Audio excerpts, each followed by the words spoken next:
Hello दोस्तों, आज हम आपके लिए फिर से जो कि महत्वपूर्ण हिस्ट्री। ठीक है।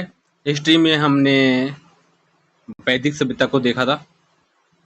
ठीक है। हमने सिंधु सभ्यता को देखा था। हमने बहुत सारी चीजें डिस्कस की थी। देखो, अब शुरुआत में हमने कुछ इस तरह से टॉपिक बनाए हैं कि हर एक टॉपिक, मतलब हिस्ट्री से रिलेटेड हर एक टॉपिक के 100 क्वेश्चंस आपके सामने रखे जाएंगे। तो ऑलरेडी एक क्लास हो चुकी है 100 MCQ की। अब ये दूसरी क्लास है, आपने देखी होगी। अगर नहीं देखी तो देख लें, और ज़्यादा से ज़्यादा इस चैनल को सब्सक्राइब करें और दोस्तों को शेयर करें, जिससे कि उनको भी इसकी जानकारी मिल सके। तो स्टार्ट करते हैं। हमारा क्वेश्चन नंबर पहला है कि कथन कहता है कि ऋग्वेद में सरस्वती नदी को नदियों की माता कहा जाता है। ठीक है। ऋग्वेद में सरस्वती नदी को नदियों की माता कहा जाता है। कथन निष्कर्ष है कि वैदिक सभ्यता का केंद्र सरस्वती नदी के आसपास था, इसलिए। तो इसका जो राइट आंसर हो जाएगा वो हो जाएगा ऑप्शन नंबर ए। ठीक है। ए और आर दोनों ही सही है, और आर सही व्याख्या करता है कि ऋग्वेद में सरस्वती नदी को नदियों की माता इसलिए कहा जाता है क्योंकि वैदिक सभ्यता का जो केंद्र है वो सरस्वती नदी के आसपास था। क्लियर। अब थोड़ी बात जान लेते हैं। ऋग्वेद में सरस्वती को नदीत्मा, नदी नदियों की माता यानी नदी नाम माता कहा जाता है। वैदिक सभ्यता का प्रमुख क्षेत्र सप्त सिंधु यानी सिंधु सरस्वती सहित था। क्लियर। नेक्स्ट क्वेश्चन देखो क्या कह रहा है। उत्तर वैदिक कालीन में वर्ण व्यवस्था जन्म आधारित हो गई। उत्तर वैदिक काल में जो वर्ण व्यवस्था थी वो जन्म आधारित हो गई। निष्कर्ष है कि इस व्यवस्था में समाज को जड़ और आसमान बनाया। इस व्यवस्था ने समाज को जड़ और आसमान बनाया। ठीक है। तो बताइए फिर से कि उत्तर वैदिक काल में वर्ण व्यवस्था जन्म आधारित हो गई। निष्कर्ष रीजन ये दिया है कि इस व्यवस्था ने समाज को जड़ और आसमान बनाया है। ठीक है। तो ये भी बिल्कुल सही है। ठीक है। कि उत्तर वैदिक काल में वर्ण व्यवस्था कर्म आधारित से जन्म आधारित बन गई। सिंधु घाटी सभ्यता में क्या था कि सिंधु घाटी सभ्यता में, ठीक है, जो व्यवस्था थी वो थी कर्म पर डिपेंड। सिंधु सभ्यता में, ठीक है, कर्म बेस्ड थी, यानी कि काम जिसको जो काम आता है उसको वैसा पद दिया जाएगा। लेकिन उत्तर वैदिक काल तक आते आते ये जो, ठीक है, कर्म पर ना बेस्ड होकर जन्म से हो गई। ठीक है, जन्म से हो गई। जैसे कि ब्राह्मण का बेटा ब्राह्मण और क्षत्रिय का बेटा क्षत्रिय। लेकिन पहले क्या होता था कि क्षत्रिय अगर ब्राह्मण के बेटे को तलवार ये लड़ाई करनी आती है तो उसको उस दर्जे में दिया डाला जाएगा। कहते ना कि जैसे कि मान के चलो एग्जाम देना पड़ेगा, एग्जाम में आप अगर क्वालिफाई हुए तो आपको आपकी मार्क्स के हिसाब से आपको अपनी पोस्ट निर्धारित करनी पड़ेगी। तो वही था वहां पर। लेकिन ऐसा जब उत्तर वैदिक काल आया तो पोस्ट चयन का काम खत्म हो गया। अगर आप क्षत्रिय कुल में पैदा हुए तो आप क्षत्रिय, और वैश्य कुल में पैदा हुए तो वैश्य, और ब्राह्मण कुल में पैदा हुए तो ब्राह्मण। ठीक है। इसमें सामाजिक गतिशीलता रुक गई और असमानता बढ़ गई। नेक्स्ट क्वेश्चन देखो। ऋग्वैदिक समाज में महिलाओं को सभा और समिति में भाग लेने का अधिकार था। तीसरा क्वेश्चन है कि ऋग्वैदिक समाज में महिलाओं को सभा और समिति में भाग लेने का अधिकार था। इसका अर्थ है कि आरंभिक वैदिक समाज में लिंग समानता थी। फिर से सुनो। ऋग्वैदिक समाज में महिलाओं को सभा और समिति में भाग लेने का अधिकार था। इसका अर्थ क्या है कि आरंभिक वैदिक समाज में लिंग समानता थी। तो जल्दी से बताइए क्या ये सही है। देखो, ये भी सही है। ठीक है। जो ऋग्वैदिक समाज था उसमें महिलाओं को सभा और समिति में भाग लेने का अधिकार था। ठीक है। इसका अर्थ ये कि आरंभिक वैदिक समाज में लिंग समानता थी, लेकिन जब तक उत्तर वैदिक काल नहीं आया, ठीक है, ये आरंभिक वैदिक काल की बात की जा रही है। आरंभिक वैदिक काल में, ठीक है, लिंग में समानता थी, लेकिन जैसे उत्तर वैदिक काल आया धीरे धीरे चीजें बदली और लिंग में असमानता आ गई। ठीक है। उसके बाद महिलाओं को सभा और समिति में भाग लेने का अधिकार छिन गया। ऋग्वैदिक काल में गार्गी, मैत्री जैसी विदुषियों का उल्लेख है। ठीक है। सभा और समिति में महिलाओं की भागीदारी लिंग समानता को दर्शाती है। नेक्स्ट क्वेश्चन देखो। क्वेश्चन नंबर 4 देखो क्या कह रहा है। उत्तर वैदिक काल में अश्वमेध यज्ञ का प्रचलन था। देखो, कथन और निष्कर्ष इसलिए आपके लिए लेकर आए, सामने लेकर आए, जिससे कि आप लोग कथन और निष्कर्ष हमेशा ही गलत करते हो। ठीक है। उत्तर वैदिक काल में अश्वमेध यज्ञ का प्रचलन था। यह एक राजा की सर्वोच्चता को दर्शाता था। ठीक है। तो इसका भी बिल्कुल सही है जवाब। ये और दोनों ही से यार सही व्याख्या कर रहा है कि उत्तर वैदिक काल में अश्वमेध यज्ञ का प्रचलन था क्योंकि यह राजा की सर्वोच्चता को दर्शाता था। क्लियर। आगे बढ़ते हैं। नेक्स्ट क्वेश्चन 5 देखो कि ऋग्वेद में इंद्र को सर्वाधिक स्तुति प्राप्त देवता कहा जाता है। इंद्र कृषि आधारित समाज के बजाय एक योद्धा समाज का देवता था। तो अब इस प्रश्न का राइट आंसर बताइए कौन सा होगा कि ऋग्वेद में इंद्र को सर्वाधिक स्तुति प्राप्त देवता कहा जाता है और इंद्र कृषि आधारित समाज के बजाय योद्धा समाज के देवता थे। आपको पता होगा कि ऋग्वेद में इंद्र को पुरंदर बोला जाता है, पुरंदर यानी कि किलों पर विजय प्राप्त करने वाला। अब जो किलों पर विजय प्राप्त करेगा वो योद्धा ही हो गया। ठीक है, तो ये कृषि आधारित समाज की जगह पर योद्धा समाज के देवता थे, ये बात बिल्कुल सच है। आगे बढ़ते हैं। क्वेश्चन नंबर 6 देखो, उत्तर वैदिक काल में उपनिषदों की रचना हुई।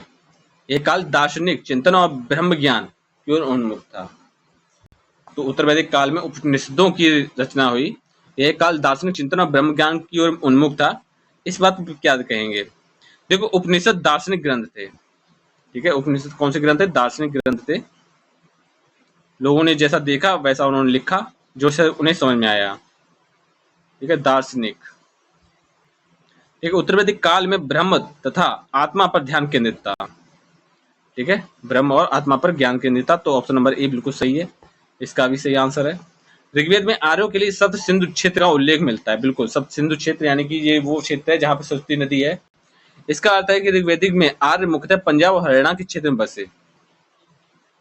तो ये भी बिल्कुल सही जवाब है कि ऋग्वेद को सप्त सिंधु क्षेत्र कहा जाता था, क्योंकि ऋग्वेद में आर्य मुख्यतः पंजाब और हरियाणा में बसे थे। क्लियर? आगे बढ़ते हैं। क्वेश्चन नंबर 8 देखो, उत्तर वैदिक काल में लौह उपयोग का प्रमाण मिलता है। तो ये उत्तर वैदिक काल में लौह उपयोग का प्रमाण मिलता है। देखो, लोहे का प्रयोग सिंधु सभ्यता में नहीं मिला है। ठीक है, लेकिन बात की जा रही है उत्तर वैदिक काल की। तो उत्तर वैदिक काल में लौह उपयोग का प्रमाण मिला है। लौह उपकरणों ने कृषि को अधिक उत्पादक बना दिया। तो ये भी बिल्कुल सही आंसर है। ठीक है, कि ये सिंधु सभ्यता में तो ऐसा नहीं था, लेकिन जब तक ये उत्तर वैदिक काल आया तो वहां पर लोहे की खोज हो चुकी थी और लोहे का प्रयोग भी होने लगा था। और लोहे के प्रयोग से, ठीक है, कृषि थी वो अच्छी, वो खेतों की जुताई अच्छे से होने लग गई। ठीक है, तो पैदावार अच्छी होने लग गई। नेक्स्ट देखो, ऋग्वैदिक काल में राजा को निरंकुश शासक नहीं माना जाता था। ठीक है, निष्कर्ष है कि सभा और समिति जैसी संस्थाओं ने राजा की शक्तियों पर नियंत्रण रखा था। फिर से सुनो, ऋग्वैदिक काल में राजा को निरंकुश नहीं माना जाता, शासक नहीं माना जाता था। सभा और समिति जैसी संस्थाओं ने राजा की शक्तियों पर नियंत्रण रखा था। इस बात का सही आंसर दीजिए। ठीक है, देखो, राजा की शक्ति पर सभा और समिति का नियंत्रण था, ये बात बिल्कुल सच है। सभा और समिति जैसी संस्थाएं हैं वो राजा की शक्तियों पर नियंत्रण रखती थी, ये बात बिल्कुल सच है। तो ऋग्वैदिक काल में राजा को निरंकुश शासक नहीं माना जाता था। ठीक है, तो इसका भी ऑप्शन नंबर ए ही सही होगा कि वो निरंकुश नहीं था, बस उस पर लगाम लगाई थी सभा और समिति ने। क्लियर? नेक्स्ट क्वेश्चन देखो, उत्तर वैदिक समाज में गृहस्थ आश्रम को सर्वोच्च माना गया। उत्तर वैदिक समाज में गृहस्थ आश्रम को सर्वोच्च माना गया। यह आश्रम आर्थिक और सामाजिक दायित्वों का केंद्र था। गृहस्थ आश्रम, ठीक है, आर्थिक और सामाजिक दायित्वों का केंद्र था, भी बात बिल्कुल सही है। ठीक है, तो जो गृहस्थ आश्रम है, आश्रम में सभी यज्ञ एवं सामाजिक कार्य होते थे। और ए और आर दोनों ही सही है, और आर सही व्याख्या भी करता है कि उत्तर वैदिक समाज में गृहस्थ आश्रम को सर्वोच्च माना जाता था। क्लियर है? नेक्स्ट क्वेश्चन देखो, क्वेश्चन नंबर 11 है कि उत्तर वैदिक काल में गुरुकुल प्रणाली का विकास हुआ। शिक्षा केवल ब्राह्मण वर्ग तक सीमित थी। तो बताइए, उत्तर वैदिक काल में गुरुकुल प्रणाली का विकास हुआ, शिक्षा केवल ब्राह्मणों तक सीमित थी, क्या ये सही है? देखो, उत्तर वैदिक काल में गुरुकुल प्रणाली थी। ठीक है, बिल्कुल सही बात है ये। ठीक है, लेकिन यह केवल ब्राह्मणों तक वर्ग तक सीमित थी, ये गलत है। इसमें क्या हुआ था कि क्षत्रिय भी शामिल थे। ठीक है, क्षत्रिय भी शामिल थे। और इसके बारे में जान लेते हैं कि उत्तर वैदिक काल में गुरुकुल प्रणाली शिक्षा का प्रमुख केंद्र बनी। छात्र गुरु के आश्रम में रहकर, छात्र क्या करते थे कि गुरु के आश्रम, गुरु के समीप रहते थे। गुरु के समीप रहकर, ठीक है, समीप रहकर वेद, उपनिषद, युद्ध कला, संगीत, गणित और खगोल विज्ञान जैसे विषय सीखते थे। यह शिक्षा प्रणाली सभी वर्गों के लिए थी। ठीक है, ब्राह्मणों के लिए, ब्राह्मण, क्षत्रिय, वैश्य, ठीक है, ये जो प्रणाली सभी के लिए थी। इसलिए ऑप्शन नंबर कथन एक तो सही है, लेकिन निष्कर्ष गलत हो जाएगा, क्योंकि इसमें केवल ब्राह्मण बात की गई, इसलिए कि इसमें केवल ब्राह्मण ही नहीं बल्कि क्षत्रिय और वैश्य भी शामिल थे। ठीक है, शिक्षा का माध्यम क्या था? शिक्षा का माध्यम संस्कृत था। माध्यम क्या था? संस्कृत। क्लियर? प्रारंभिक शिक्षा बड़ श्रम धर्म पर केंद्रित थी। बड़ा श्रम धर्म पर केंद्रित थी। ये जो प्रारंभिक शिक्षा है वो किस पर केंद्रित थी? बड़ा श्रम क्रम पर। बड़ा श्रम धर्म पर केंद्रित थी। ठीक है, गुरुकुल में रहने वाले छात्रों को ब्रह्मचर्य आश्रम का पालन करना पड़ता था। यानी कि जो भी गुरुकुल में रहता था उसको किसका पालन करना पड़ता था? ब्रह्मचर्य आश्रम का। ब्रह्मचर्य आश्रम का। ठीक है, मतलब एक चुटिया होती थी और समझ रहे हो, कपड़े बिल्कुल एकदम सादा होते थे और जो बाल होते थे बाल भी एकदम कटे होते थे, सिर्फ एक चुटिया रहती थी ऊपर पीछे की तरफ। आगे बढ़ते हैं। क्वेश्चन नंबर 12 देखो क्या कह रहा है कि ऋग्वेद में दशराग युद्ध का वर्णन मिलता है। यह युद्ध आर्यों और अनार्यों के बीच हुआ था। तो देखो, जो दशराग युग है वो ऋग्वेद के 7वें मंडल में है। ठीक है, जो दशराग युग का जो वर्णन है, ठीक है, ऋग्वेद के किस मंडल में है? ऋग्वेद के 7वें मंडल में है। 7वें मंडल में है दशराग युग। और बात करते हैं तो इसमें राजा सुदास और 10 आर्य जनजातियों के बीच संघर्ष हुआ था। ठीक है, जो दशराग युद्ध है इसमें क्या था? इसमें जो राजा सुदास थे, ठीक है, राजा सुदास वर्षित 10 आर्य जनजातियां, 10 आर्य जनजातियां, ट्राइबल्स। ठीक है, इनके मध्य युद्ध हुए थे और जिसमें राजा सुदास ने सभी को हरा दिया था। ये युद्ध आर्यों और अनार्यों के बीच था। ठीक है, आर्यों और अनार्यों के बीच था। सॉरी, यह युद्ध आर्यों और आर्यों के बीच था, ना कि आर्यों और अनार्यों के बीच। क्लियर? बात करते हैं तो विजेता रूप में अगर देखा जाए तो भरत जनजाति के राजा सुदास जीते थे 10 रागियों से 10 राग युद्ध में। ठीक है, पराजित कौन कौन हुआ था? पुरु। ठीक है, पराजित में पुरु, यदु, दु, अनु और तुर्वश, ये सभी पराजित हुए थे। अच्छा, जो 10 राग युद्ध हुआ था वो किस नदी के किनारे हुआ था? तो वो परशुड़ी नदी के किनारे हुआ था। ये जो युद्ध है वो किस नदी के किनारे हुआ था? तो वो था परशुड़ी नदी के किनारे।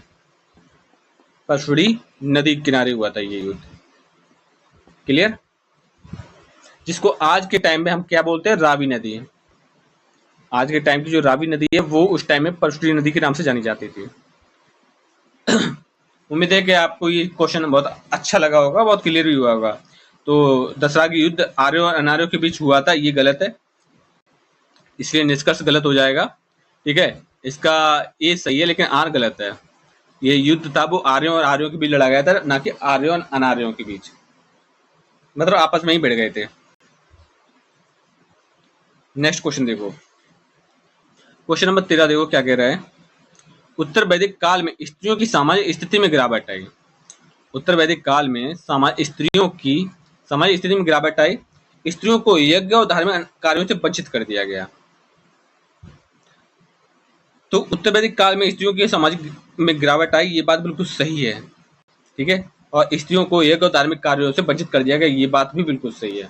तो इसका जो सही है वो ऑप्शन नंबर ए होगा। ए और आर दोनों ही सही है, और आर सही व्याख्या भी कर रहा है कि उत्तर वैदिक काल में स्त्रियों की सामाजिक स्थिति में गिरावट आ गई, क्योंकि स्त्रियों को यज्ञ और धार्मिक कार्यों से वंचित कर दिया गया था। अब जानने लायक कौन कौन सी बातें उनके बारे में बात करते हैं।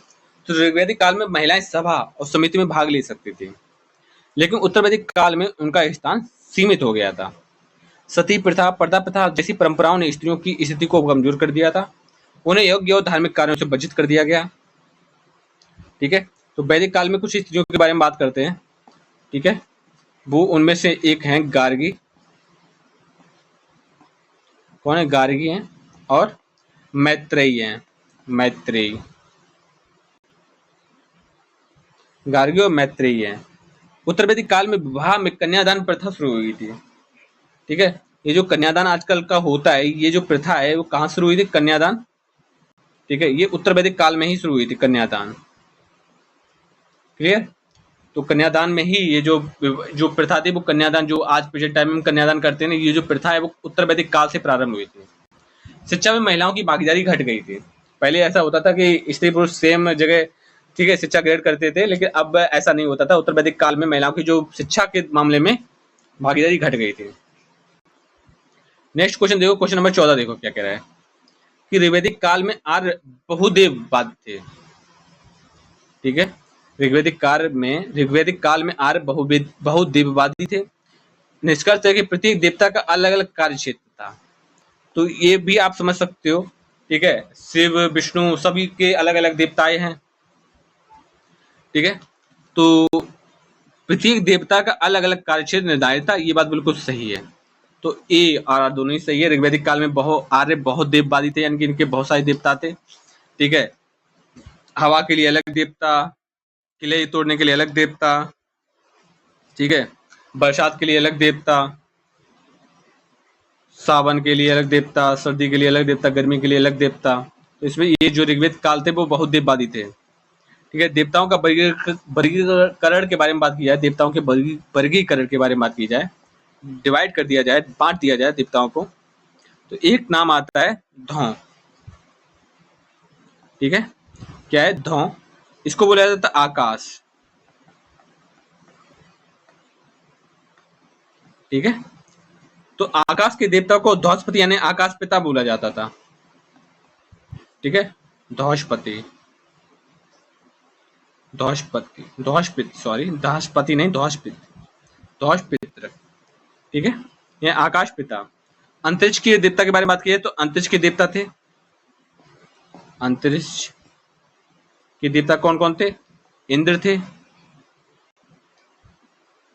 ठीक है, इंद्र थे, वायु थे और मरुत थे। मरुत, क्लियर। आगे बढ़ते हैं। पृथ्वी के देवता के बारे में बात की जाए तो पृथ्वी के देवता थे अग्नि, सोम। ठीक है, प्रत्येक देवता का अलग अलग कार्य क्षेत्र है, इसीलिए ऑप्शन नंबर ए सही जाएगा। अब कुछ फैक्ट्स हैं उनको भी जान लो। तो ऋग्वेद में सबसे अधिक स्तुति किसकी हुई है? इंद्र देवता की हुई है। ठीक है, इनकी सबसे ज्यादा चर्चा हुई है, 250 बार हुई है चर्चा, 250 बार। ठीक है, इंद्र की। उसके बाद अग्नि, अग्नि की हुई है 200 बार।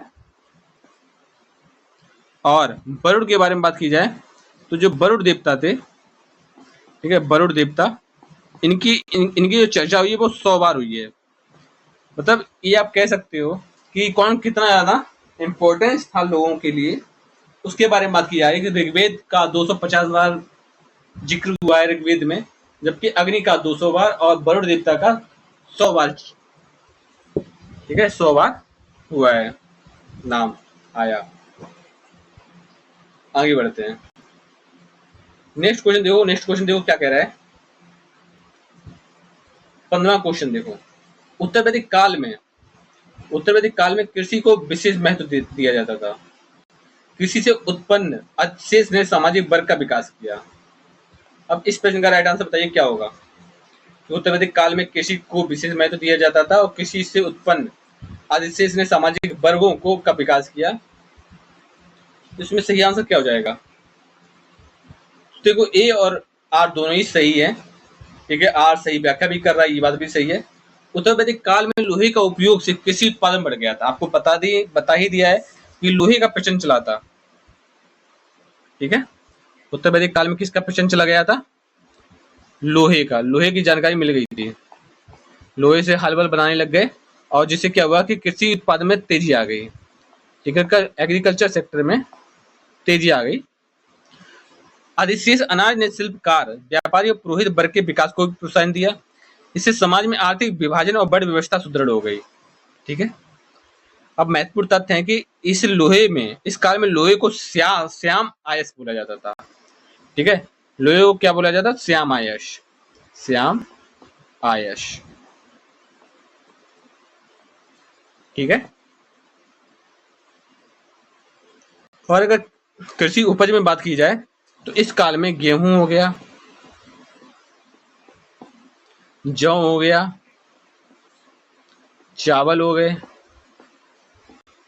तिलहन हो गया। इनकी खेती बहुत ज्यादा पैमाने पर होती थी, मतलब ज्यादातर लोग इन्हीं की खेती करते थे उत्तर वैदिक काल में। ठीक है, पैदावार में गेहूं, जौ, चावल और तिलहन मुख्य थे। ठीक है, आगे बढ़ते हैं। नेक्स्ट क्वेश्चन देखो कि ऋग्वैदिक काल में भूमि व्यक्तिगत संपत्ति नहीं थी, ये कथन है। ठीक है, ऋग्वैदिक काल में भूमि है वो व्यक्तिगत संपत्ति नहीं थी। रीजन ये है कि भूमि का वितरण जन संपत्ति के रूप में किया जाता था। जन संपत्ति के रूप में किया जाता, यानी जनता की संपत्ति के रूप में किया जाता था, व्यक्तिगत संपत्ति के रूप में नहीं। ठीक है, तो बिल्कुल सही जवाब है। इस बात में मानते हैं कि ए और आर दोनों ही सही हैं, और आर सही व्याख्या भी कर रहा है। अब विस्तृत व्याख्या देखें तो ऋग्वैदिक काल में भूमि जनजाति स्वामित्व में थी। राजा भूमि का वितरण करता था, लेकिन व्यक्ति का उस स्थान पर उस पर कोई स्थायी अधिकार नहीं था। ठीक है, जो वितरण है, वितरण कौन करता था? राजा करता था। ठीक है, लेकिन जिसको देता राजा वितरण करता था कुछ टाइम के लिए, टेम्परेरी वितरण करता था, टेम्परेरी। ठीक है, टेम्परेरी वितरण करता था कुछ टाइम के लिए, लेकिन जब चाहे वो हटा भी दिया जा सकता था, ये भी था। कृषि से प्राप्त उपज का एक हिस्सा राजा को बलि के रूप में दिया जाता था। ठीक है, जो संपत्ति है, संपत्ति से जो भी उत्पन्न होगा उसका एक हिस्सा राजा को दिया जाएगा, और उस एक हिस्सा राजा के पास जाएगा। ठीक है, और जो जाएगा उसको क्या कहेंगे? बलि। बलि यानी कि राजा को दिया जाने वाला एक हिस्से को बलि कहा जाता था। भूमि के बाद जो व्यक्तिगत संपत्ति के रूप में उत्तर वैदिक काल को देखा जा सकता है, यानी कि भूमि के बाद व्यक्तिगत संपत्ति के रूप में उत्तर वैदिक काल में देखा जा सकता है। यानी भूमि को छोड़कर बाकी चीजों में आप व्यक्तिगत संपत्ति के आप देख सकते हैं, लेकिन भूमि को नहीं देख सकते हैं। ठीक है, ये जो है इसको नहीं देख सकते हैं। ठीक है, तो कथन बिल्कुल सही है, और भूमि का वितरण जनसंपत्ति के रूप में किया जाता है, तो ये भी बिल्कुल सही है। ठीक है, तो ऑप्शन नंबर ए इसका राइट आंसर इसी वजह से हुआ। नेक्स्ट देखो, क्वेश्चन नंबर 17 देखो क्या कह रहा है। उत्तर वैदिक काल में धर्मसूत्र और गृहसूत्र की रचना हुई। उत्तर वैदिक काल में किसकी रचना हुई? धर्मसूत्र और गृहसूत्र की। निष्कर्ष है कि इन ग्रंथों ने सामाजिक और धार्मिक नियमों को संहिताबद्ध किया। ठीक है, फिर से सुनो। उत्तर वैदिक काल में धर्मसूत्र और गृहसूत्र की रचना हुई। इन ग्रंथों ने सामाजिक और धार्मिक नियमों को संहिताबद्ध किया, ये बात है।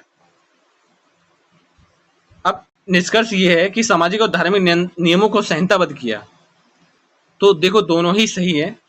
ठीक है, और आर सही व्याख्या भी कर रहा है। देखो, अब विस्तृत व्याख्या में देखा जाए तो धर्मसूत्र सामाजिक और नैतिक नियमों का संग्रह है।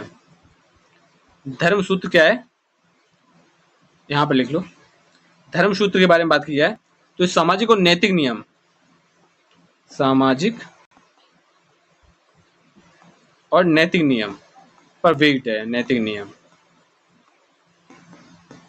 ठीक है, धर्मसूत्र में धर्म के बारे में आती है, धर्म कहाँ होती है? धर्म समाज में होता है।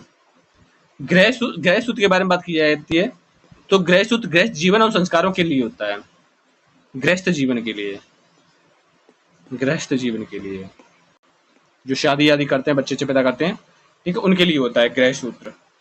इन ग्रंथों ने समाज में धार्मिक अनुशासन लागू किया।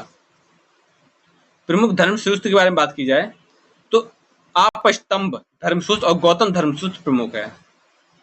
ठीक है, धर्मसूत्र के बारे में थोड़ी सी जानकारी ले लो कि आपस्तंभ, स्तंभम, स्तंभ, और धर्मसूत्र, एक ये हो गया धर्मसूत्र, दूसरा गौतम धर्मसूत्र, गौतम धर्मसूत्र। ठीक है, ये दोनों मुख्य हो जाते हैं धर्मसूत्र में। गृह सूत्रों के बारे में बात की जाए तो व्यवहार, नामकरण, यज्ञ आदि ये सभी नियम आते हैं गृह सूत्र में, जैसा कि आपको ऑलरेडी बताई चुकी है, ये आपसे जुड़ा हुआ है। क्वेश्चन नंबर 18 देखो क्या कह रहा है कि ऋग्वैदिक काल में सभा समिति की राजनीति संस्थाएं थी। ये संस्थाएं राजा को पदच्युत भी कर सकते थे। देखो, ऋग्वैदिक काल में सभा समितियां राजनीतिक संस्थाएं थी, ये संस्था राजा को पच्युत कर सकती थी, ये बात बिल्कुल सही है। ठीक है, सभा समिति दो प्रमुख राजनीति थी। सभा किसकी थी? वरिष्ठ लोगों की। सभा किसकी थी? वरिष्ठ लोगों की संस्था थी। ठीक है, वरिष्ठ लोगों की संस्था थी। जबकि समिति के बारे में बात की जाए, समिति जनता की संस्था थी, जनता की। ठीक है, यानी सभा में सिर्फ स्पेशल लोग पार्टिसिपेट करते थे, लेकिन जो समिति थी उसमें नॉर्मल लोग भी पार्टिसिपेट करते थे। ठीक है, यानी कि सभा में विशेष चुने हुए लोग ही जाते थे, लेकिन समिति में सभी लोग जाते थे। ये राजा के कार्यों पर नियंत्रण रख सकती थी और उसे पच्युत भी कर सकते थे समय आने पर। तो राजा को नृपति और जनस्य गोप्ता कहा जाता था। राजा को क्या कहा जाता था? राजा के नाम देखें तो एक होता है नृपति और एक को बोले जनस्य गोप्ता। तो ये नाम थे राजा के। निर्णय बहुमत से लिया जाता था। ठीक है, जो निर्णय होता था वो आज के टाइम से ही है कि बहुमत से होता था, सभी की राय से, बहुमत से। ठीक है, बहुमत से होता था निर्णय। आगे बढ़ते हैं, नेक्स्ट क्वेश्चन देखो। क्वेश्चन नंबर 19 देखो क्या कह रहा है। उत्तर वैदिक काल में बलि प्रथा प्रचलित थी, यह यज्ञों के बढ़ते महत्व का परिणाम थी। उत्तर वैदिक काल में बलि प्रथा प्रचलित थी, यह यज्ञों के बढ़ते महत्व का परिणाम थी। इसके बारे में बात करते हैं हम लोग। अब बलि ये वाला सर काटने वाला था, बलि पैसे वाला नहीं था। ठीक है, तो उत्तर वैदिक काल में पुरोहित वर्ग के प्रभाव से यज्ञ और बलि का अत्यधिक महत्व हो गया। पशु बलि को धार्मिक अनुष्ठानों का हिस्सा बना दिया गया। ठीक है, अब कुछ यज्ञों के बारे में बात की जाए तो राजसूय, अश्वमेध और वाजपेयी यज्ञ थे। यज्ञों के बारे में कौन कौन से थे? राजसूय यज्ञ, ठीक है, अश्वमेध यज्ञ और वाजपेयी यज्ञ। ठीक है, ये कुछ यज्ञ थे जो बहुत ज्यादा फेमस थे। बलि प्रथा के कारण अहिंसा पर आधारित बौद्ध और जैन धर्म का उदय हुआ था। ठीक है, तो इसका जो सही आंसर हो जाएगा ऑप्शन नंबर ए ही हो जाएगा। ठीक है, तो 3 टाइप के यज्ञ आप समझ सकते हो। अश्वमेध यज्ञ में घोड़ा छोड़ा जाता था। क्लियर, आगे बढ़ते हैं। अश्वमेध यज्ञ की काफी चर्चाएं आपको देखने को मिलती है। क्वेश्चन नंबर बी देखो क्या कह रहा है कि ऋग्वैदिक काल में गोधन, यानी कि गोधन बोलते हैं पशुधन को, जिसके पास पशु की संपत्ति, पशु ज्यादा हो, उसको बोलेंगे गोधन, संपत्ति का प्रमुख रूप था। ऋग्वैदिक काल में गोधन संपत्ति का प्रमुख रूप था। गायों को आर्थिक और सामाजिक सम्मान प्राप्त था। इसका भी बिल्कुल सही जवाब है। ये जो कर्मकांड है सभी वैदिक सभ्यता से ही आए हैं और गाय हमारी माता है, ये बात भी वहीं पर थी। ठीक है, ऋग्वैदिक काल में गाय संपत्ति का मापदंड थी। युद्ध का कार्य भी कई बार गोधन हुआ करते थे। ठीक है, गाय को अगन्या बोला जाता है। गाय को क्या बोला जाता था? अगन्या। अगन्या का अर्थ होता है कि ना मारे जाने योग्य। ठीक है, अर्थात पुत्री भी इसको बोलते थे। अगन्या है पुत्री, ये इसका अर्थ है। अब एक गविष्ठ शब्द है। ठीक है, तो गविष्ठ शब्द के बारे में बात की जाए तो गविष्ठ होता है, गविष्ठ, जब देखो उस टाइम पीरियड में क्या होता था, गविष्ठ के लिए युद्ध होते थे, गायों के लिए युद्ध हुआ करते थे, गायों के लिए युद्ध। ठीक है, गोपाल में समाज की आर्थिक समृद्धि जुड़ी हुई थी। नेक्स्ट क्वेश्चन देखो। ऋग्वैदिक समाज में ऋतुओं पर आधारित उत्सवों का आयोजन होता था। इससे पता चलता है कि आर्य कृषि पर निर्भर थे। फिर से सुनो, ऋग्वैदिक समाज में ऋतुओं पर आधारित उत्सवों का आयोजन होता था। इससे पता चलता है कि आर्य कृषि पर बेस्ड थे। ठीक है, क्योंकि कृषि ऋतुओं के हिसाब से होती है। ठीक है, तो इसे पता चलता है किस पर, तो ये बात बिल्कुल सही है, दोनों ही सही है। ऋग्वैदिक आर्य ऋतु के आधार पर उत्सव करते थे, जैसे वर्षा ऋतु में इंद्र की पूजा। एग्जाम्पल के तौर पर देखा जाए तो वर्षा ऋतु में क्या होती थी? इंद्र की पूजा होती थी, आज भी होती है। वर्षा में इंद्र की पूजा करते थे। ठीक है, कृषि के लिए वर्षा और ऋतु चक्र महत्वपूर्ण होते हैं। ऋग्वेद में सब सिंधु क्षेत्र की उर्वर भूमि का वर्णन मिलता है आपको। मुख्य उपज में आपको पता ही है यह, ठीक है, मैन फोकस्ड क्या किस पता, मैन जो फसल थी, ठीक है, मैन क्या थी, यव, यव को बोला जाता है जौ, ठीक है। धान्य, धान्य को बोला जाता है अनाज, धान्य को क्या बोला जाता है, अनाज बोला जाता है, अनाज, ठीक है। आगे बढ़ते हैं, नेक्स्ट क्वेश्चन देखो, क्वेश्चन नंबर 22 देखो क्या कह रहा है कि उत्तर वैदिक काल में गुप्त विवाह और अनुलोम विवाह की प्रथा थी। अब इस विवाह के बारे में बात करते हैं। गुप्त विवाह या अनुलोम विवाह की प्रथा थी। इस काल में सामाजिक संरचनाओं में लचीलापन था, उत्तर वैदिक काल में, ठीक है। तो उधर देखो, गुप्त को सीक्रेट मैरिज बोला जाता है, अनुलोम विवाह को, अनुलोम विवाह किसे बोलते हैं, अनुलोम विवाह बोलते हैं उच्च वर्ण, ठीक है, उच्च वर्ण का पुरुष, उच्च वर्ण पुरुष और निम्न वर्ण प्लस निम्न वर्ण स्त्री, ऐसे विवाह को क्या बोलते हैं, अनुलोम विवाह। यानी कि जो पुरुष वर्ग हो वो उच्च वर्ग का हो और जो स्त्री वर्ग हो वो निचली कास्ट की हो, तो ऐसे विवाह को अनुलोम विवाह बोलते हैं। और गुप्त विवाह वो होता है, सीक्रेट मैरिज होता है, जो चोरी छुपे शादी कर लेते हैं, ठीक है। तो ये बात कहते हैं कि उत्तर वैदिक काल में ये सब प्रचलित था, ठीक है, लेकिन ऐसा गलत है। परंतु यह लचीलापन नहीं बल्कि सामाजिक भेदभाव की शुरुआत का संकेत था। इस काल में सामाजिक संरचना में लचीलापन था, ऐसा गलत है। अच्छा चलो मान के चलो, आज प्रेजेंट टाइम में आप देखते हो कि अदर कास्ट में अगर शादी कर लो तो बहुत सारे बवाल हो जाते हैं, गोलियां चल जाती हैं, मर्डर तक हो जाते हैं, ठीक है। आपको पता है कि भारत में चीजें कहाँ से बननी शुरू हुई थी, वैदिक काल से बननी शुरू हुई थी, ठीक है, वैदिक काल से शुरू हुई थी। तो अब अगर वैदिक काल में ही अगर ये सब चीजें लचीलेपन थी, यानी कि बहुत आसानी से ये विवाह हो जाया करते होते, तो आज ये समस्या क्यों आ रही है? इसका मतलब है कि वैदिक काल में ये चीजें लचीली नहीं थी बल्कि कठोर थी, सख्त मना था, ठीक है, सख्त मना था, इसलिए ये जो निष्कर्ष है वो गलत हो जाएगा, ठीक है। अच्छा, एक होता है अनुलोम विवाह, दूसरा होता है प्रतिलोम विवाह, ठीक है। अब इसके जब बात यहाँ पे अनुलोम विवाह की आ रही है तो प्रतिलोम विवाह को क्यों छोड़ दिया जाए, प्रतिलोम विवाह के बारे में बात करते हैं। प्रतिलोम विवाह, तो विवाह के बारे में भी आपसे पूछा जा सकता है, बताइए अनुलोम विवाह कौन कैसा होता है, प्रतिलोम विवाह कैसा होता है।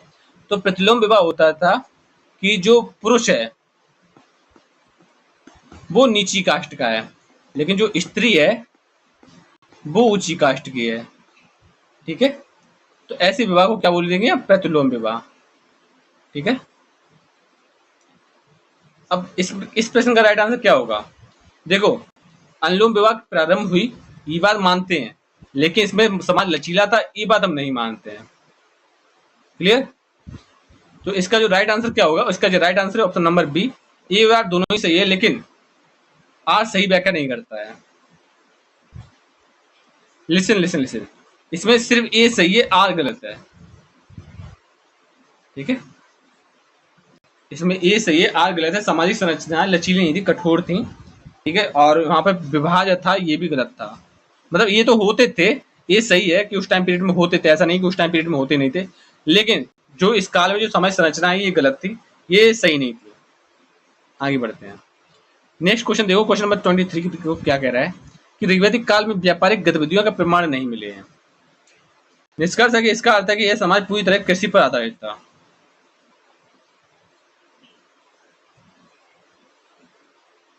तो अब इस प्रश्न का सही आंसर क्या होगा, देखो, ऋग्वैदिक काल में व्यापारिक गतिविधियों के प्रमाण नहीं मिलते हैं, क्या ये सही है? और इसका अर्थ यह है कि समाज पूरी तरह कृषि पर बेस्ड था। देखो, समाज पूरी तरह से कृषि पर आधारित था ये बात मानते हैं, लेकिन ऋग्वैदिक काल में व्यापारिक गतिविधियों के प्रमाण मिले हैं, नहीं मिले हैं। देखो, ऋग्वैदिक समाज मुख्यतः कृषि और पशुपालन पर आधारित था, सीमित व्यापार होते थे, वनस्पति और पशु विनिमय के प्रमाण मिले हैं, लेकिन यह मुख्य आर्थिक गतिविधि नहीं थी। विनिमय माध्यम कृषि उपज और गायें थी, व्यापार के लिए कोई सिक्का प्रचलन में नहीं आया है, ठीक है। तो इस प्रश्न का जो राइट आंसर होगा, ठीक है, इसका अर्थ है कि समाज पूरी तरह से कृषि पर आधारित था, ठीक है, ये नहीं है। गतिविधियों के प्रमाण नहीं मिले, ये बात सच है, ठीक है, लेकिन समाज पूरी तरह से कृषि पर आधारित है, ये भी सच है, लेकिन इसका ये मतलब नहीं है कि जो कथन ये दिया गया है उसका अर्थ ये है, ठीक है, तो इसलिए दोनों ही गलत हो जाएंगे, ठीक है, ए और आर दोनों ही गलत है, ए भी गलत है और बी भी गलत है, यानी कि ए और आर दोनों ही गलत है। नेक्स्ट क्वेश्चन देखो, उत्तर वैदिक काल में शिल्पकार और व्यापारी वर्ग का उदय हुआ। उत्तर वैदिक काल में शिल्पकार और व्यापारी वर्ग का उदय, इस काल में आर्थिक विविधता बढ़ने लगी, तो ये दोनों ही बिल्कुल सही है, और आर ए की सही व्याख्या भी कर रहा है, ठीक है। उत्तर वैदिक काल में शिल्प होते थे जो कपड़ा बुनाई के काम करते थे, व्यापार करते थे, ठीक है। यहाँ पे आर्थिक विविधता बढ़ी और समाज के विभिन्न नए वर्ग तैयार हो गए। लौह उपयोग ने कृषि और औजार निर्माण को बढ़ावा दिया। इस काल में सिक्कों को क्या कहा जाता था? इस काल में जो सिक्के होते थे उत्तर वैदिक काल में, ठीक है, सिक्कों को क्या बोला जाता था? सिक्कों को क्या बोला जाता था? निक्स बोला जाता, निस्क, सॉरी निक्स नहीं, निस्क क्या बोला जाता? निस्क बोला जाता था, ठीक है। आगे बढ़ते हैं, क्वेश्चन नंबर 25 देखो क्या कह रहा है। ऋग्वैदिक काल में नदी और पर्वतों को देवतुल्य माना जाता था, यह प्राकृतिक शक्तियों के प्रति आर्यों का आदर का प्रतीक था। तो ऋग्वैदिक काल में आर्य प्राकृतिक शक्तियों का पूजा करते थे, ये बात बिल्कुल सही है। यह प्राकृतिक शक्तियों के प्रति आर्यों का प्रतीक माना जाता है, ये बात भी बिल्कुल सही है। तो इसका दोनों ही सही है, आर्य की सही व्याख्या भी कर रहा है, ठीक है।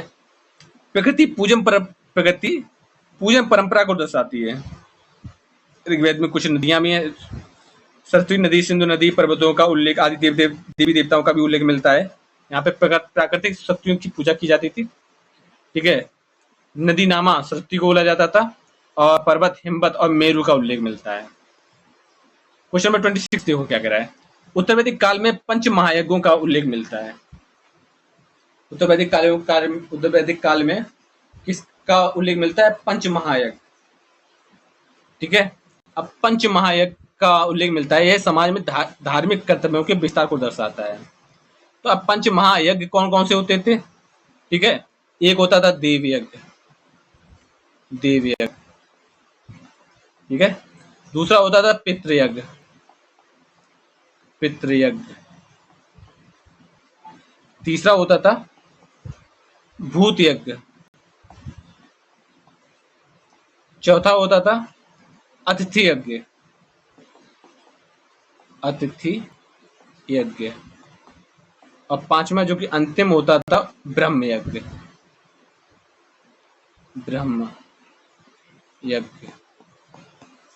क्लियर। तो टोटल मिला के 5 यज्ञ हुआ करते थे उत्तर वैदिक काल में, ठीक है। यज्ञ गृहस्थ आश्रम में किए जाते थे। ये यज्ञ कौन से होते थे? गृहस्थ आश्रम में किए जाते थे। उद्देश्य था सामाजिक और धार्मिक संतुलन को बनाए रखना, ठीक है। तो इसका जो सही आंसर हो जाएगा, ए और आर दोनों ही सही है, आर सही व्याख्या भी कर रहा है, इस तरह के थे। आगे बढ़ते हैं, क्वेश्चन नंबर 27 देखते हैं। ऋग्वैदिक काल में प्रमुख रूप से सामूहिक परिवार प्रचलित था। ऋग्वैदिक काल में प्रमुख रूप से सामूहिक परिवार प्रचलित थे, ठीक है। यहाँ पर जो ज्वाइंट फैमिली रहा करते थे, ज्वाइंट फैमिली का भी, ठीक है, वहां पे था, इस चीज की भी थी ज्वाइंट फैमिली। इससे पता चलता है कि परिवार सामाजिक संरचना की आधारशिला था, ठीक है। सामूहिक परिवार प्रणाली थी, और यहाँ पर परिवार की जो समाज की जो मूल इकाई होती थी यही थी, ठीक है। और कुल बोला जाता है परिवार के मुखिया को, कुल किसे बोला जाता था? परिवार का मुखिया।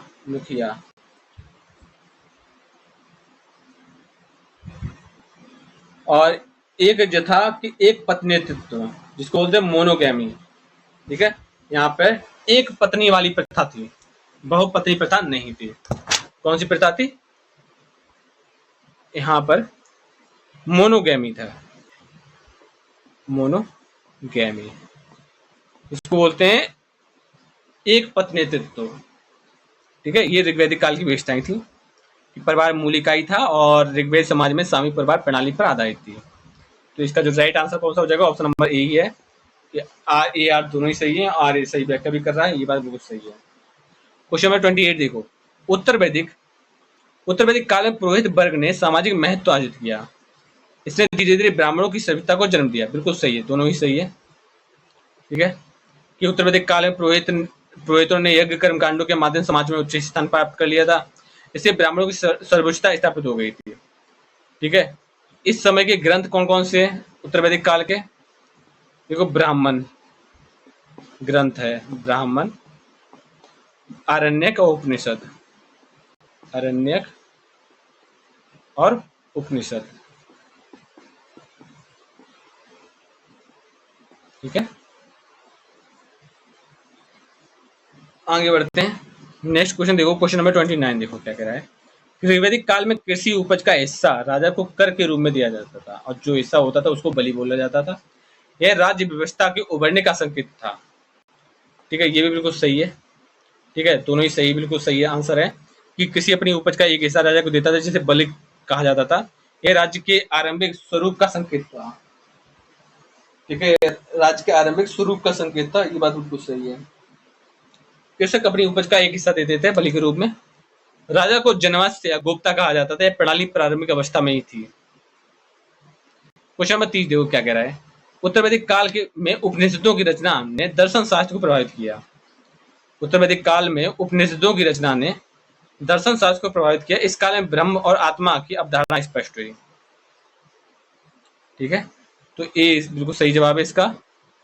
उपनिषदों ने आध्यात्मिक दर्शन और ब्रह्म आत्मा एकत्व की व्याख्या की। उत्तर वैदिक काल में काल को दार्शनिक चिंतन का युग कहा जाता है। ठीक है, इसे उत्तर वैदिक काल को किसका युग कहा जाता है? दार्शनिक चिंतन का, दार्शनिक चिंतन का युग कहा जाता है। प्रसिद्ध उपनिषद में बात की जाए तो ईश, कठ और छंदोक्त फेमस है, छंदोक्त। ठीक है, ये कुछ उपनिषद है। प्रमुख विचार में बात की जाए तो अहम ब्रह्मास्म में बहुत बड़ा विचार था उत्तर वैदिक काल का। क्या था? अहम ब्रह्मास्म में, ब्रह्मास्म। अच्छा, इसका मतलब क्या होता है? कि इसका मतलब होता है मैं ही ब्रह्म हूँ, मतलब इस दुनिया सृष्टि रचयिता मैं ही हूँ, ऐसा वहां पर था। ठीक है, आगे बढ़ते हैं। नेक्स्ट क्वेश्चन देखो क्या कह रहा है। क्वेश्चन नंबर 31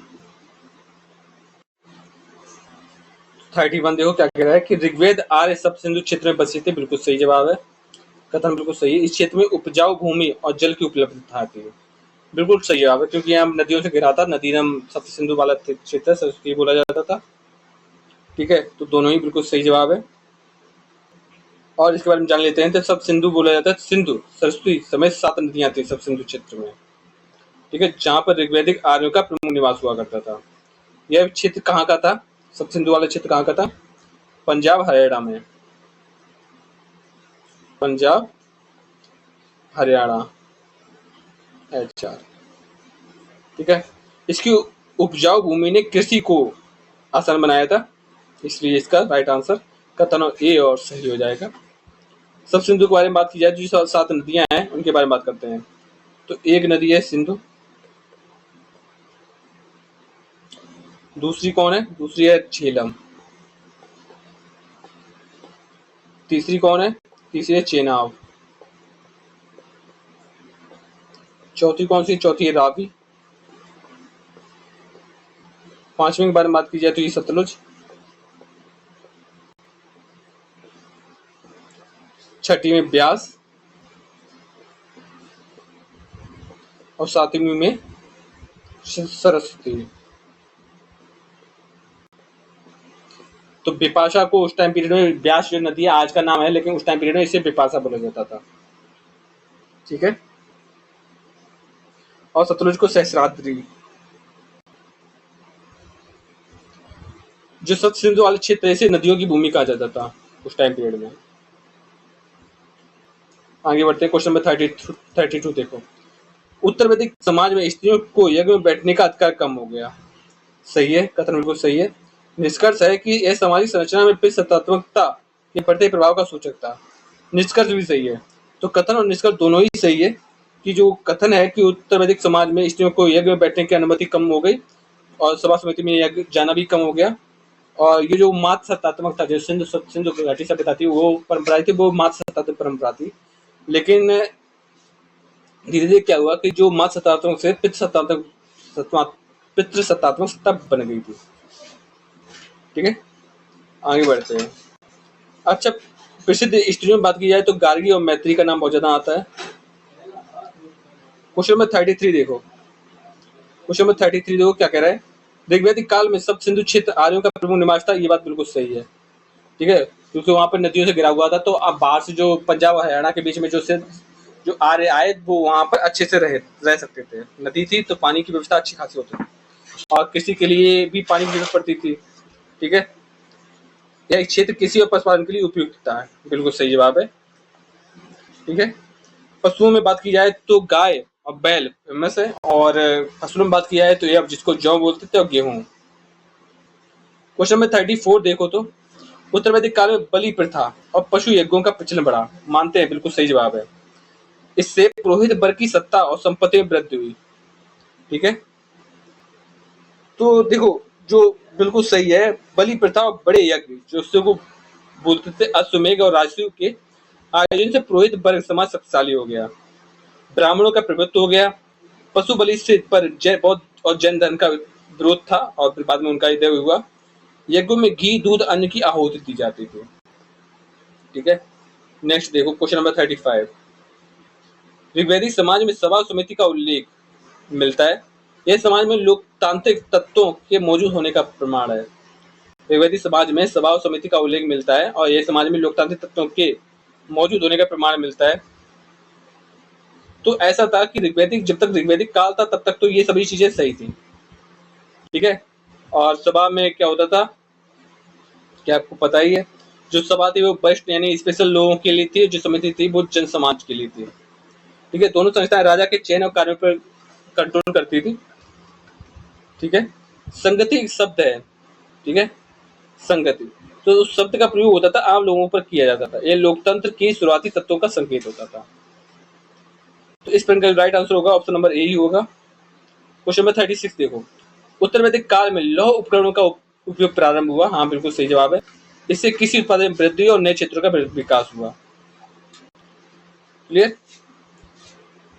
तो उत्तर वैदिक काल में लौह उपकरण जैसे कि हल हो गया, कुल्हाड़ी हो गया, इन सबका प्रयोग होने लगा था। इससे गंगा के मैदान में भी विस्तार आया था। लोहे को श्याम अयश बोला जाता था। क्या बोला जाता था? श्याम अयश। श्याम अयश। ठीक है, कृषक वर्ग की आर्थिक स्थिति में सुधार हुआ था। क्वेश्चन नंबर 37 देखो क्या कह रहा है। ऋग्वैदिक काल में अग्नि और इंद्र देवताओं की प्रमुखता थी। ठीक है, तो इंद्र की भी प्रमुखता थी, अग्नि की भी प्रमुखता थी। इंद्र के लिए 250 बार जिक्र हुआ है, और अग्नि के लिए कितना जिक्र हुआ है? 200। ठीक है, वरुण के लिए 100। ठीक है, ये एक पर आधारित समाज का संकेत है। बिल्कुल सही जवाब है। इसका भी सही आंसर ऑप्शन नंबर ए ही हो जाएगा। अग्नि को यज्ञ का देवता, इंद्र को वर्षा युद्ध का देवता माना जाता था। क्लियर। अग्नि को हब वाहन कहा जाता था। अग्नि को क्या कहा जाता था उस टाइम पीरियड में? हव्य वाहन। क्लियर। नेक्स्ट क्वेश्चन देखो। उत्तर वैदिक काल में ब्राह्मण वर्ग सर्वोच्च बन गया था। बिल्कुल सही है। इसने सामाजिक असमानता को जन्म दिया। ये भी सही है।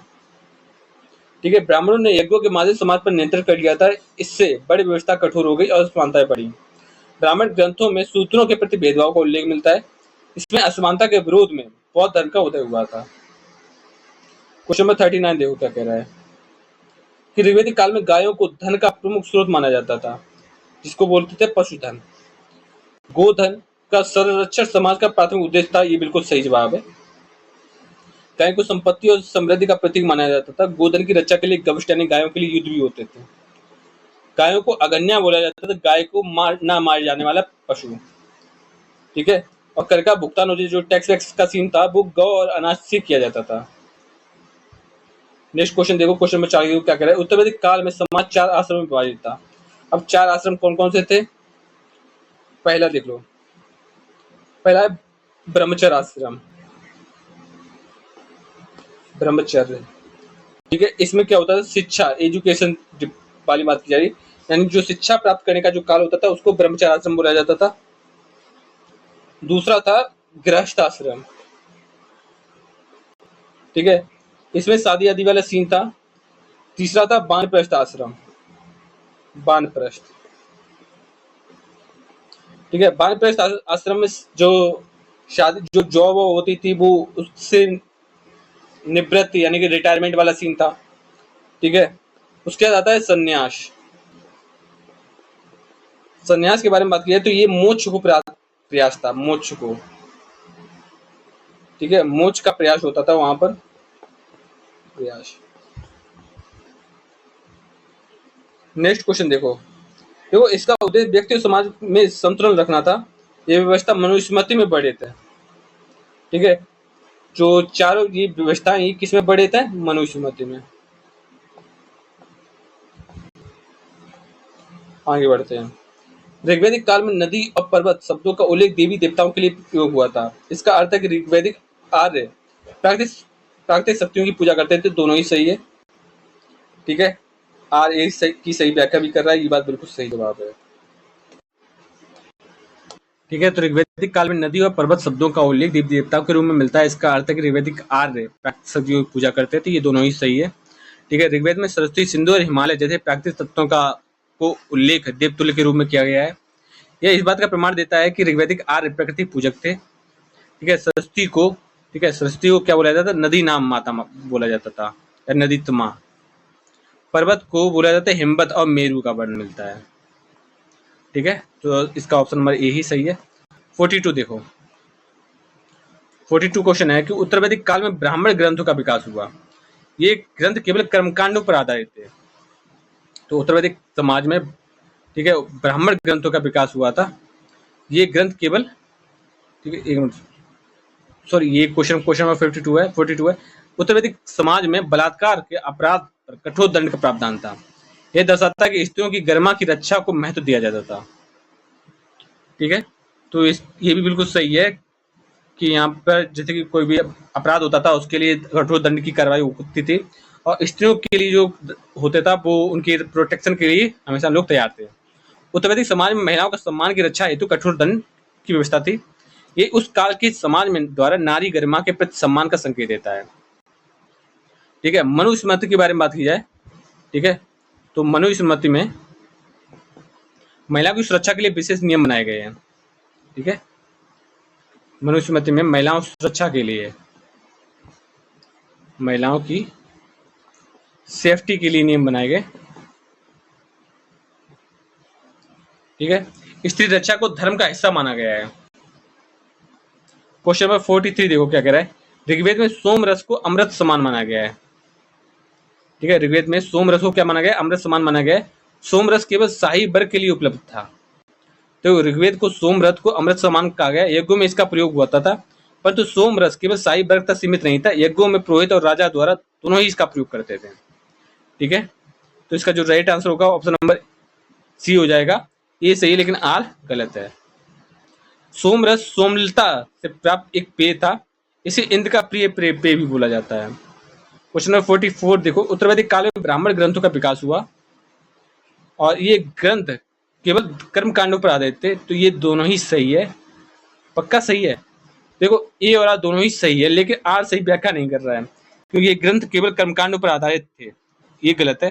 ब्राह्मण उत्तर वैदिक काल में ब्राह्मणों ग्रंथों का विकास हुआ, लेकिन ये केवल दिया जाए केवल कर्मकांडों पर आधारित नहीं थे। देखो उत्तर वैदिक काल में ब्राह्मण ग्रंथ आरण्यक उपनिषद की रचना हुई थी। ब्राह्मण ग्रंथ मुख्यतः यज्ञ और कर्मकांड पर आधारित थे, परंतु आरण्यक का उपनिषद दार्शनिक विचारों पर आधारित थे। ब्राह्मण ग्रंथ के बारे में बात की जाए तो, ठीक है, एक होता है शतपथ ब्राह्मण, ठीक है, दूसरा ऐतरेय ब्राह्मण, ऐतरेय, क्लियर। तो ये दो ब्राह्मण थे। उपनिषदों के बारे में बात की जाए, अहम ब्रह्मास्मि जैसे विचार उपनिषद देते हैं। क्वेश्चन नंबर 45 देखो क्या कह रहा है। ऋग्वैदिक काल में राजसू यज्ञ के बारे में बात की जाए तो ऋग्वैदिक काल में राजसू यज्ञ का आयोजन होता था। इसका उद्देश्य राजा को देवतुल्य बनाना था, ठीक है। तो दोनों ही सही है, ए और आर दोनों ही सही है। आर सही व्याख्या भी कर रहा है कि राजसु यज्ञ एक प्रमुख वैदिक यज्ञ था। राजसु यज्ञ क्या था? एक वैदिक यज्ञ था जिसमें राजा अपनी शक्ति और सर्वोच्चता के प्रदर्शन करता था। ठीक है, अन्य यज्ञों के बारे में बात करें तो अश्वमेध हो गया, वाजपेयी यज्ञ हो गया। यज्ञों का आयोजन ब्राह्मणों के मार्गदर्शन से होता था। ठीक है, तो इस प्रकार राइट आंसर कौन सा हो जाएगा? Option number A 46। देखो, उत्तर वैदिक काल में शिक्षा का अधिकार केवल ऊंची जातियों तक सीमित था। यह वर्ण व्यवस्था के कठोर होने का प्रमाण देती है। तो इसमें बिल्कुल भी आप सही कह सकते हो। तो उत्तर वैदिक काल में शिक्षा का अधिकार केवल ऊंची जाति के लिए था, ये बिल्कुल बात सच है। यह वर्ण व्यवस्था कठोर होने का प्रमाण देती है, बिल्कुल सही जवाब है। क्योंकि उत्तर वैदिक काल तक आते आते जो शिक्षा का अधिकार था वो सिर्फ ऊंची जातियों तक पहुंच गया था, लेकिन ऋग्वेद में ऐसा नहीं था। ठीक है, लेकिन उत्तर वैदिक काल आते आते ये जो चीजें थी वो छिन गई थी शूद्रों से। ठीक है, आगे बढ़ते हैं।